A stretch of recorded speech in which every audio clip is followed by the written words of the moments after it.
Ela tinha a voz de uma lenda antiga, mas viveu numa época cruel demais para a sua fragilidade. Amy Winehouse parecia saída de outro tempo.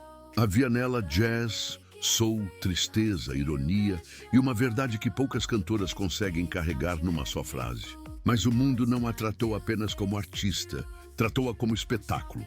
Cada erro virou manchete. Cada queda virou fotografia. Cada noite difícil virou entretenimento. E enquanto milhões cantavam as suas músicas, poucos perguntavam se aquela jovem, por trás do penteado enorme, dos olhos pintados e da voz impossível, ainda conseguia respirar. Amy Jade Winehouse nasceu em Londres, no dia 14 de setembro de 1983.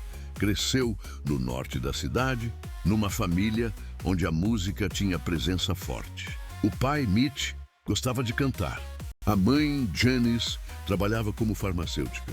Mas uma das figuras mais marcantes da sua vida foi a avó Cynthia, ligada ao universo do jazz e a uma elegância antiga que Amy nunca esqueceu. Desde cedo, Amy mostrou que não era uma rapariga comum. Era inteligente, direta, sarcástica, inquieta e muito sensível. Não parecia feita para obedecer a moldes. Tinha personalidade forte e uma relação intensa com a música. O jazz entrou cedo na sua vida. Amy ouvia vozes como Sarah Vaughan, Dinah Washington, Billie Holiday e Ella Fitzgerald. Não eram apenas referências musicais, eram escolas de emoção. Com elas, Amy percebeu que cantar não era só acertar notas, era contar feridas. Na adolescência começou a escrever as suas próprias letras. E logo se percebeu que havia ali algo raro. Amy escrevia sobre amor, vergonha, desejo, culpa, ciúme, orgulho e tristeza com uma sinceridade quase desconfortável. Não tentava parecer perfeita, tentava parecer verdadeira.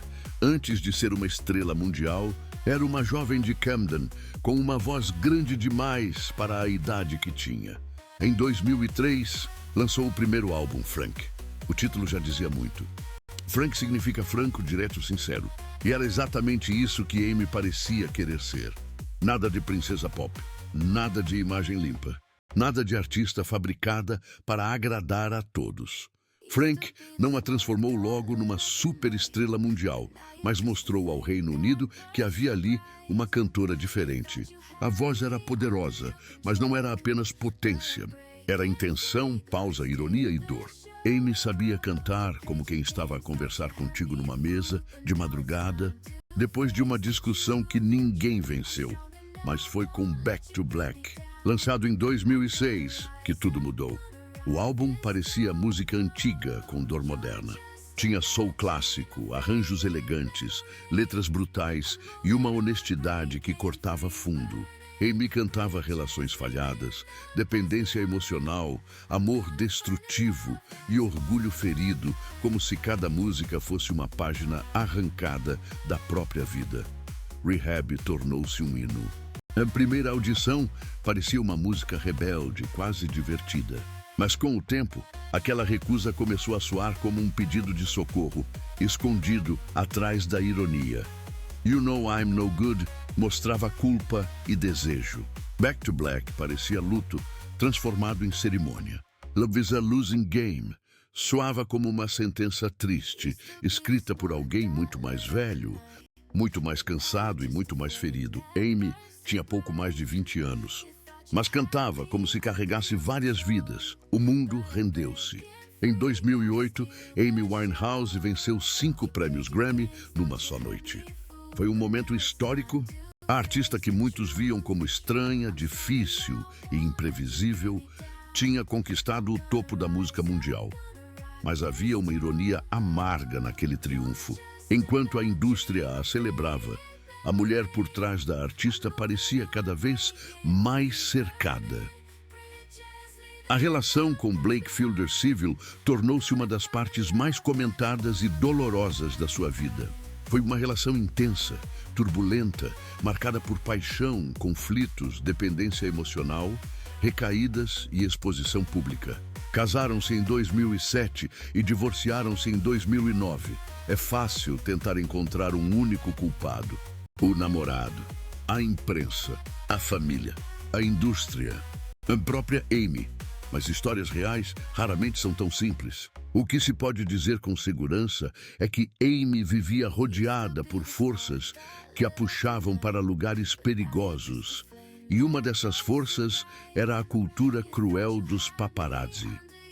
Nos anos 2000, a perseguição às celebridades atingiu níveis brutais. A queda vendia. A humilhação vendia. A fragilidade vendia. E Amy tornou-se alvo fácil. Fotografavam-na cansada, desorientada, triste, irritada, magra, frágil. Transformavam cada sinal de sofrimento em notícia e o público consumia. Essa é a parte que ninguém gosta de admitir. A imprensa perseguia porque havia quem comprasse. Os sites publicavam porque havia quem clicasse. A televisão repetia porque havia audiência. A destruição de Amy não aconteceu escondida. Aconteceu diante de todos. Com o tempo, a música começou a ser abafada pela narrativa da queda. Já não se falava apenas da voz, das letras e do gênio. Falava-se dos vícios, do corpo, dos escândalos e das recaídas. Amy tornou-se notícia antes de deixar de ser pessoa. Houve tentativas de recuperação. Houve períodos melhores. Houve momentos em que parecia possível regressar. Mas a recuperação não é uma linha reta. Há avanços, recuos, dias bons e dias perigosos. Em 2011, uma apresentação em Belgrado tornou-se símbolo do seu estado frágil. Amy apareceu desorientada, incapaz de conduzir o concerto como se esperava. O momento foi filmado, partilhado e julgado sem piedade. Para muitos, foi apenas mais um escândalo. Para outros, foi o sinal claro de que aquela mulher precisava de parar. Pouco tempo depois, no dia 23 de julho de 2011, Amy Winehouse foi encontrada morta na sua casa em Camden. Londres. Tinha 27 anos. A idade colocou-a imediatamente no chamado Clube dos 27, ao lado de nomes como Jimi Hendrix, Janis Joplin, Jim Morrison e Kurt Cobain. Mas reduzir Amy a esse clube é injusto. A sua morte não foi um mito bonito. Foi uma perda real. Uma família perdeu uma filha. Amigos perderam alguém que amavam. A música perdeu uma voz que ainda tinha muito para dar. A causa oficial da morte foi intoxicação alcoólica acidental. Durante muito tempo, muita gente resumiu Amy a uma caricatura de drogas e caos. Mas a verdade foi mais triste e mais humana. Álcool, recaída, fragilidade e uma vida marcada por pressão. Uma morte assim nunca tem uma única causa emocional. Não foi só uma garrafa. Não foi só uma relação. Não foi só a imprensa. Não foi só a indústria. Foi um conjunto de falhas, doenças, escolhas, exploração e dor acumulada. O horror da história de Amy Winehouse é que quase tudo aconteceu à vista de todos. Ela cantou a própria ruína antes de muita gente perceber que aquilo não era apenas arte. E talvez seja por isso que a sua música continua tão viva. Porque Amy não cantava para parecer perfeita. Cantava para parecer verdadeira. A voz dela podia ser áspera e doce ao mesmo tempo. Podia soar arrogante numa frase e destruída na seguinte. Ela dominava o silêncio entre as palavras. Sabia atrasar uma nota, partir uma sílaba e transformar vergonha em melodia. Hoje, quando se ouve Back to Black, não se ouve apenas um álbum de sucesso. Ouve-se uma confissão. Ouve-se uma época. Ouve-se o retrato de uma jovem que queria amor, liberdade e música, mas acabou prisioneira do próprio mito. Depois da sua morte, a Amy Winehouse Foundation foi criada para apoiar jovens vulneráveis e promover escolhas mais informadas ligadas a dependências e bem-estar emocional.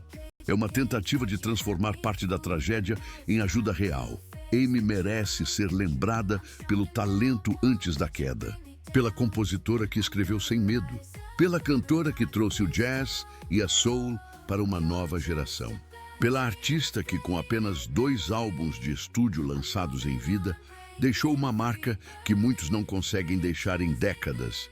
Amy Winehouse não foi apenas vítima, também foi gênio.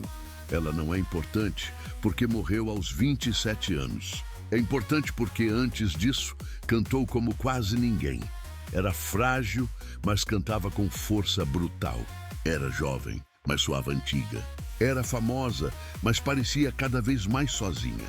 Era adorada por milhões, mas muitas vezes tratada como espetáculo de destruição. A fama levou muito dela. A imprensa levou muito dela. Os vícios levaram muito dela, mas não conseguiram levar a voz. Essa ficou. Amy Winehouse partiu aos 27 anos, mas a sua música continua a envelhecer por ela. Ela não teve tempo de se tornar velha, mas a sua voz já nasceu eterna. E foi assim que o mundo perdeu uma das últimas grandes divas da soul moderna. Mas Amy não foi a única estrela consumida pela fama, pela solidão e por uma máquina pública que transforma beleza em mercadoria e sofrimento em espetáculo. Décadas antes, Hollywood tinha feito algo parecido com Marilyn Monroe. Se queres perceber como a história se repetiu, vê agora o vídeo sobre Marilyn Monroe aqui no canal. E subscreve o Arquivo dos Imortais, porque aqui as lendas não morrem. Ficam guardadas para sempre.